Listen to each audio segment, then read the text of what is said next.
जागरण विज्ञान। ओम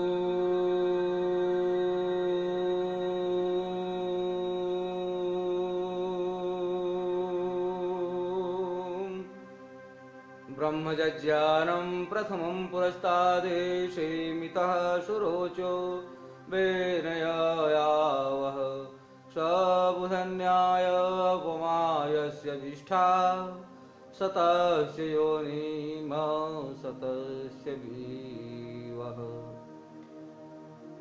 यो जागारतं ऋचं कामयन्ते यो जागारतमुषामानयन्ति यो जागारतमयं सोमयाहुतवाहमस्मि सखे न्योका।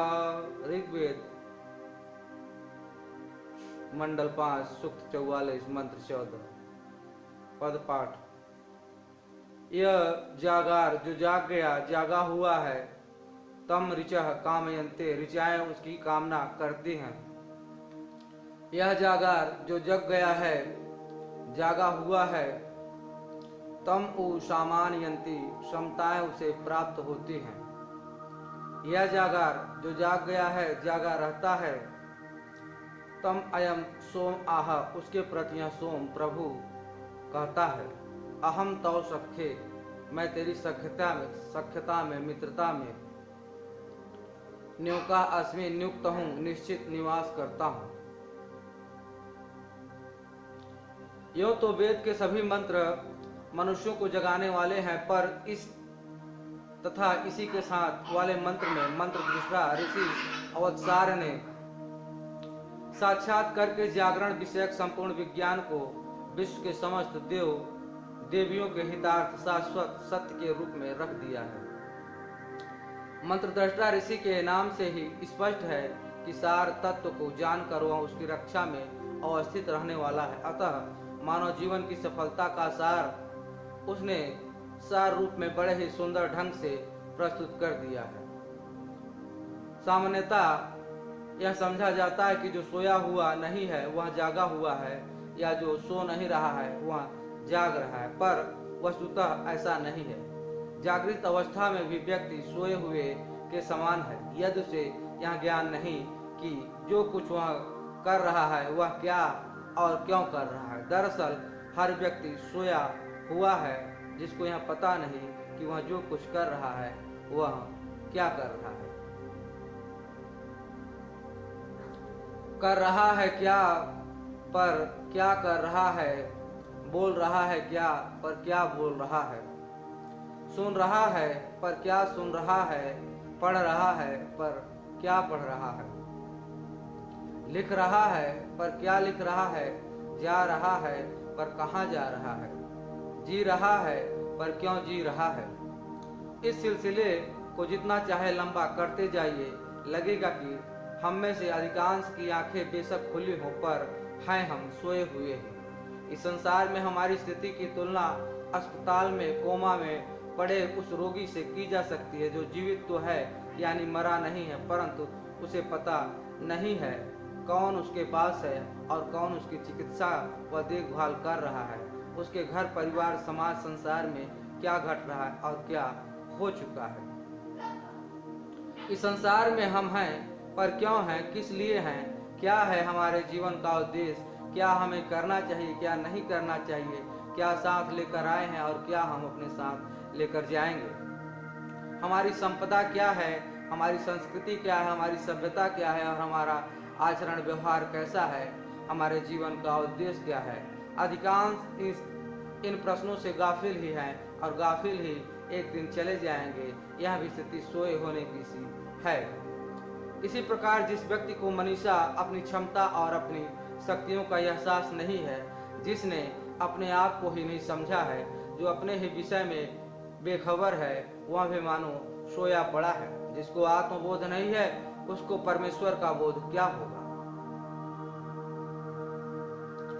जिसने खुद को नहीं जाना वह खुदा को क्या जान पाएगा। इसलिए उपनिषदों के ऋषियों ने कहा, उत्तिष्ठ जागृत प्राप्य वरानिधि बोधक। कठोपनिषद 1:3-14। उठो जागो और वर्णीय ज्ञान से बोध को प्राप्त करो। और वेद ने तो आदिकाल से ही कहा था, उत्तिष्ठताओ पश्यतेन्द्रस्य भागमृतत्वीयम्। ऋग्वेद 10:171, 9:1, अथर्ववेद 7:72, 1। उठो, इंद्र के ऐश्वर्य के व्यवस्थित भाग को पैनी दृष्टि गहरी नजर से देखो। इंद्र आत्मा का ऐश्वर्य इस शरीर से है, जो उस परमेश प्रभु की प्रकृति के तत्वों से बनी अनुपम रचना है। इस रचना पर गौर करो। यह शरीर केवल तुम्हारी आत्मा इंद्र का निवास स्थल ही नहीं, इसमें एक दिल है, एक दिमाग है, जिसकी सानी कोई और नहीं कर सकता। दिल को चाहो तो इतना संकुचित कर लो कि इसमें सगे भाई के लिए भी स्थान न रहे, और चाहो तो इतना विशाल और महान बना लो कि सारी दुनिया का दर्द इस छोटे से दिल में समा जाए। छोटा सा दिल जब उदार हो जाए तो हर एक के लिए स्थान बना देता है। इसी प्रकार दिमाग, जिसके मुकाबले में नवीनतम कंप्यूटर भी मात खा जाए, मस्तिष्क के अंदर लगभग 12 करोड़ के ऊपर कोशिकाएं सेल हैं, जो कि असंख्य विचारों की श्रृंखला को व्यवस्थित करने में समर्थ हैं। कंप्यूटर सोच नहीं सकता, दिमाग यदि उसका प्रयोग किया जाए तो सोच भी सकता है, समझ भी सकता। प्रत्येक के पास 5 ऐसी शक्तियां हैं जो अब अन्य सब शक्तियों की जननी है। ये 5 शक्तियां हैं। प्रथम, हाथ पैर की शक्ति या शारीरिक बल। दूसरा, इच्छा शक्ति या मनोबल। तीसरा, विवेक शक्ति या बुद्धि बल। चौथा, संप्रेषण शक्ति या वाक बल। पांचवा, अंतःकरण की शक्ति या आत्मबल। इस संसार में कोई भी ऐसा व्यक्ति नहीं है जो खाली हाथ आया हो। सभी मुट्ठी बांधे आए हैं और सभी के पास अपार क्षमता है अपने अपने क्षेत्र में पुरुषार्थ करने के लिए, अपने सामर्थ्य और अपनी शक्तियों के प्रयोग करने की। फिर भी यदि कोई अपने को दीनहीन, निर्बल और असहाय कहे तो निसंदेह उसने अपने आप को जाना भी नहीं और देखा भी नहीं। संत भीखा साहब ने क्या खूब कहा है, भीखा भूखा कोई नहीं, सब गुदड़ी के लाल, गांठ खोल देखे नहीं, तासो फिरे कंगाल। ऐसा ही तुलसीदास ने कहा है, सकल पदार्थ है जग माही, कर्महीन नर पावत नाही।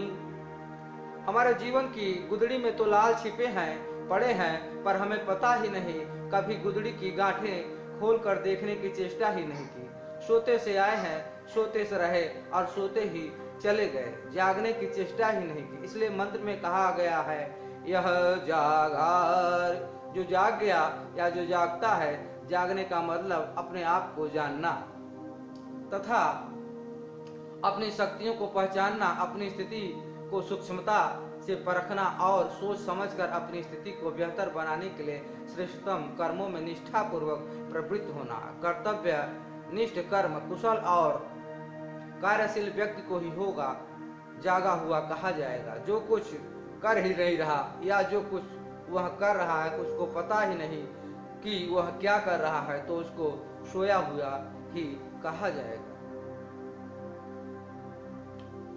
सतर्क, जागरूक, सचेत तो कहा नहीं जा सकता। कौन जागता है, अगले ही मंत्र में आया है, अग्निर्जागारतम ऋचः कामयन्ते, अग्निर्जागारतमु श्रामानियन्ति, अग्निर्जागारतमयं सोमयाहुतवाहमस्मि सख्येन्योका। ऋग्वेद 5:44, 15, सामवेद 18:27। सब जगह आया अग्नि जागार, अग्नि जागता है। जो सोया पड़ा है वह तो ठंडा है, जिसके अंदर अग्नि की ज्वाला धधक रही है, जिसमें आग है वह जागता है, जिसमें ताप गर्मी है वह जागता है, जिसमें विद्युत की भांति गति तथा गमन करने की तीव्र इच्छा है वह जागता है। अंगति जानात इति अग्नि, जो ज्ञान प्राप्त करता है, जानता है, वह अग्नि है।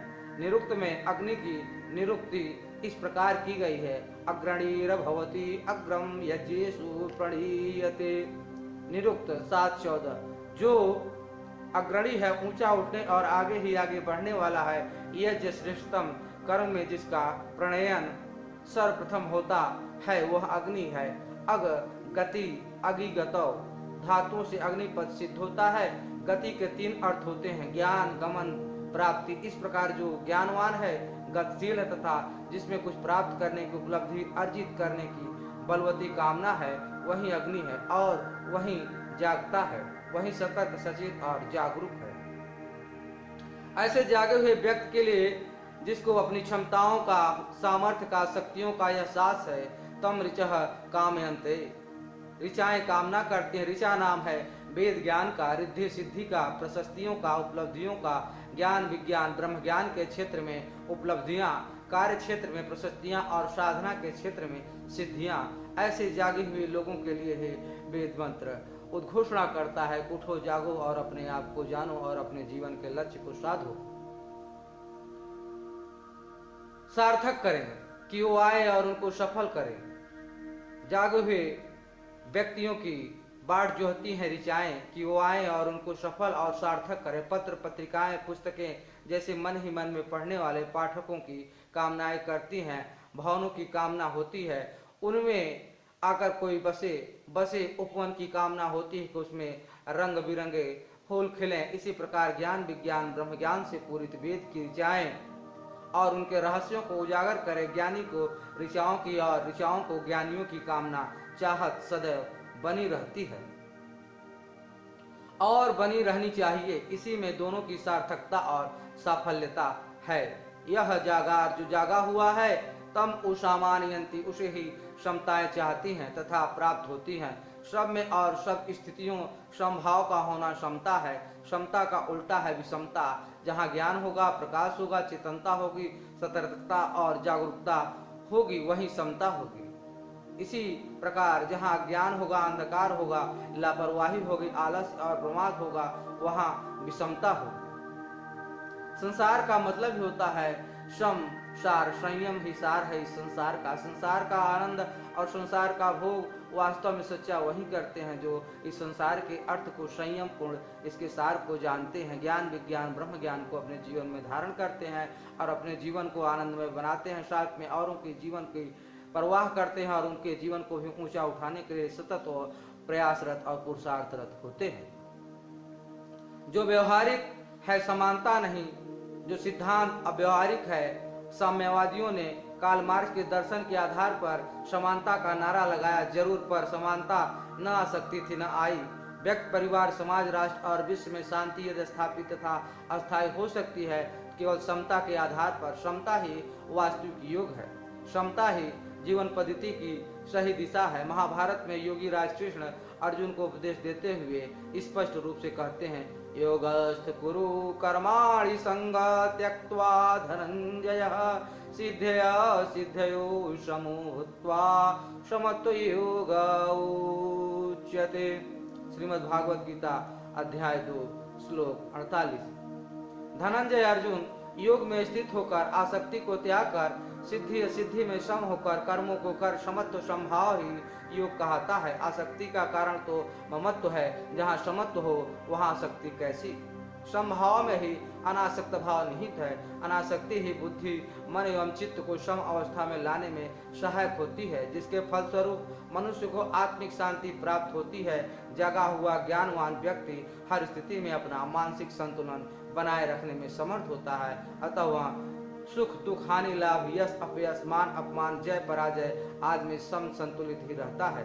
क्योंकि वह अशांत और अधीन और अविवेकी नहीं होता, अतः स्वयं भी शांत आत्मा होता है कि ऐसे प्रशांत शांत आत्माओं की स्वयं शांति भी कामना करती है और उन्हीं को प्राप्त भी होती है। ऐसे धीर वीर संतुलित महापुरुष परिवार समाज और विश्व में भी पारस्परिक संतुलन और मानवीय मूल्यों की गरिमा बनाए रखने में समर्थ होते हैं। अतः विभिन्न क्षेत्रों में वे समान क्षमताएं प्राप्त करने में सफल होते हैं। किसी कवि ने ठीक ही कहा है,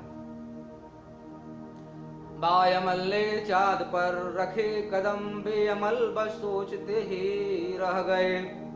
इन जागे हुए ज्ञानवान प्रबुद्ध धीर वीर योग युक्त शांतात्माओं के साथ उस परमेश प्रभु की आशीषें निरंतर साथ रहती हैं, क्योंकि यह जागार जो जाग गया जागा रहता है। तम अयम सोम आहा, उसके प्रति यह सोम प्रभु कहता है, अहम तव सख्ये न्योका अस्मि, मैं तेरी सख्यता मित्रता में ही निश्चित निवास करता हूँ। प्रभु जिसकी सख्यता में निरंतर नियुक्त रहता हो, उससे बढ़कर बड़भागी कौन हो सकता है। निरंतर जागृत जागरूक और कर्मशील अग्रणी नेता नेतृत्व करने वाले भूयो यजस्य रसस्य नेता यत्रा नियुद्ध सस्य शिवा भी। अस्मि मैं तेरी सख्यता मित्रता में ही निश्चित निवास करता हूँ प्रभु। जिसकी सख्यता में निरंतर नियुक्त रहता है उससे बढ़कर बड़भागी कौन हो सकता है। निरंतर जागृति जागरूक और कर्मशील अग्रणी और उपलब्धियों के प्राप्तकर्ता बने रहने के लिए इससे महान प्रेरणा और क्या हो सकती है कि सर्वव्यापक सर्वांतर्यामी घट घट में वासी परमेश प्रभु स्वयं साधक के अंतर में प्रतिध्वनित होकर कहे कि मैं तेरे साथी ही हूँ, तेरा साथी ही हूँ। तू बस निर्द्वंद निर्भ्रांत निर्भोग और निर्भय होकर अपने लक्ष्य की ओर बढ़ता चल। लोक में भी यही देखने में आता है कि जब भी किसी को थोड़े से लोग भी यह आश्वस्त करते हैं कि हम सब तुम्हारे साथ हैं तो उस व्यक्ति का हौसला कई गुना बढ़ जाता है। यहाँ तो स्वयं परमात्मा ही हौसला बढ़ा रहा है और यह तो निश्चित है कि जिसके साथ परमात्मा हो वह न कभी दबाया जा सकता है और न हिंसित होता है। पर यह भी होता तभी है जब साधक ज्ञानवान होकर परमात्मा की सख्यता के लिए साधना करता है। सख्यता मित्रता होती है समान ख्याति वाले में। देव पुरुष साधक की ख्याति जब परमात्मा की ख्याति के समकक्ष हो जाती है तभी यह स्थिति होती है। त्वमस्माकतौ अस्मि, ऋग्वेद तू हमारा है हम तेरे हैं। एक बात और, मंत्र में जहाँ देह में स्थित आत्मा को अग्नि से संबोधित किया गया है वहाँ परमात्मा को सोम कहा गया है। गुणों की दृष्टि से अग्नि और सोम विपरीत गुण वाले हैं। अग्नि यदि सूर्य है तो सोम चंद्रमा है। अग्नि में यदि उष्णता है तो सोम में शीतलता है। अग्नि यदि शुष्क है तो सोम रस है। अग्नि यदि दाहक है तो सोम औषध है। अग्नि यदि उग्र है तो सोम सौम्य है। अग्नि यदि अदाता लेने वाला है तो सोम दाता देने वाला है। अग्नि में यदि तेज और गरिमा है तो सोम में आह्लाद है, आनंद है। इसमें रहस्य की बात यह है कि अर्थ की दृष्टि से अग्नि और सोम बेशक एक दूसरे के उल्टे हो परंतु गुण की दृष्टि से वो एक दूसरे के पूरक होते हैं। जैसे विद्युत भी तभी उपयोग में आती है जब पॉजिटिव करंट के साथ उसकी पूरक निगेटिव करंट भी हो और उचित दोनों का उचित तालमेल बैठाया गया हो। इसी प्रकार सख्यता और तालमेल आत्मा अग्नि और परमात्मा सोम में जरूरी है। जीवन के उत्थान और उपलब्धियों की प्राप्ति में प्रमुख सक्रिय क्रियाशील भूमिका में जो शरीर के साथ आत्मा ने ही अग्नि के समान बनकर कर्मों में प्रवृत्त होना, परमात्मा सोम की भूमिका तो मात्र अनुपूरक सहायक और प्रेरक की ही भूमिका है।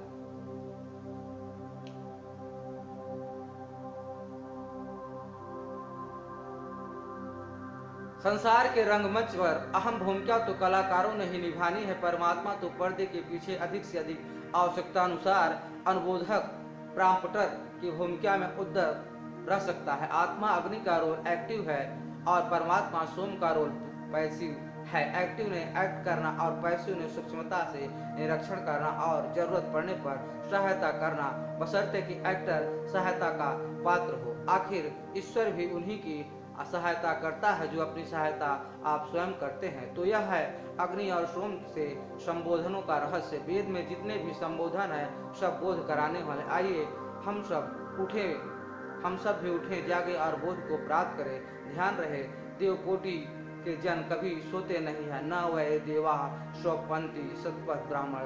देव सोते नहीं वरन जागृति देवा सतपथ देव जागते हैं।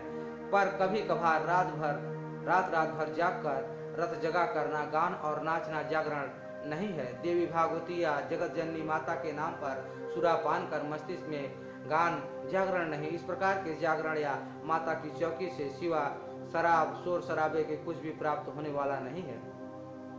जागरण का अभिप्राय वस्तुतः आत्म जागरण से है। इष्ट पूर्ति का सम्यक सृजन करने के लिए आत्मा का उद्बुद्ध होना अर्थात उत्कृष्ट बोध को प्राप्त करना ही आत्म जागरण है। आत्मनिरीक्षण, आत्मबोध और आत्म साक्षात्कार कर आत्म अग्नि को ब्रह्माग्नि से प्रज्वलित कर उद्बुद्ध स्वाग्नि प्रतिजाग्रहीतमिष्ठा पूर्ते संसृजामहे के अनुसार प्रदीप्त रखते हुए श्रेष्ठतम कर्मों के संपादन में क्रियाशील तथा कर्तव्यनिष्ठ रहना ही जागरण है। समाहित और स्थिति प्रज्ञ रहते हुए आत्म संतुष्टि और आत्मानंद की प्राप्ति ही आत्म जागरण का लक्ष्य है। जागरण इस विज्ञान को समझकर आत्मज्ञान हम सब जागृत और जीवंत हो समस्त स्तुति और प्रशस्तियों से परमेश प्रभु की सख्यता में प्रशस्त हो। इसी में जागरण की सार्थकता है और यही वास्तविक जागरण का विज्ञान है। यजाग्रतो दूरमुदयति दैवं तदुषुप्तस्य तथैवैति दूरंगमं ज्योतिषा ज्योतिरेकं तन्मे मनः शिव संकल्पमस्तु। आशा करता हूँ कि आपको हमारा यह प्रयास अच्छा लगेगा और इसी प्रकार के जागरण के विज्ञान और ब्रह्म विज्ञान और वेद विज्ञान और वेदों की ऋचाओं का रसास्वादन करने के लिए हमारे चैनल पे आइए और सब्सक्राइब, लाइक और शेयर करें और दूर तक फैलाएं इस वेद के विज्ञान को। इसी आशा के साथ आप सभी का कोटि कोटि धन्यवाद। नमस्कार।